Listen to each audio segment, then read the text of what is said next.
Hey, have you heard of the work breakdown structure in project management? Yes, it's a tool used to break down a project into smaller, more manageable components. It helps with planning, tracking progress, and assigning responsibilities. That makes sense. What are the different types of work breakdown structure? There are three types: deliverable-based, phase-based, and a combination of both.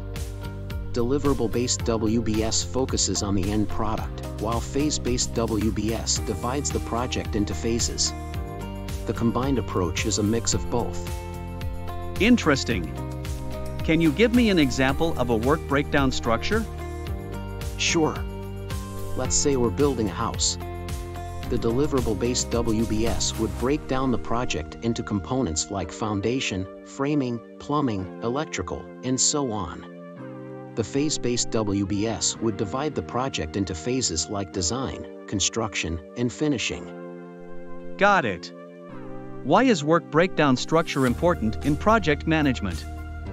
It helps with project planning, scheduling, and budgeting. It also ensures that everyone is on the same page and has a clear understanding of their responsibilities.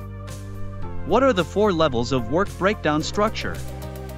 The first level is the project level, followed by the second level, which is the deliverable level.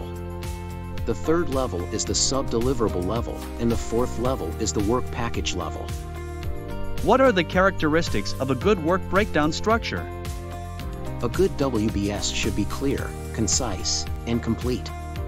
It should also be easy to understand and flexible enough to accommodate changes in the project scope or timeline. Thanks for sharing your knowledge and best practices. No problem. Let's keep supporting each other in our project management journey.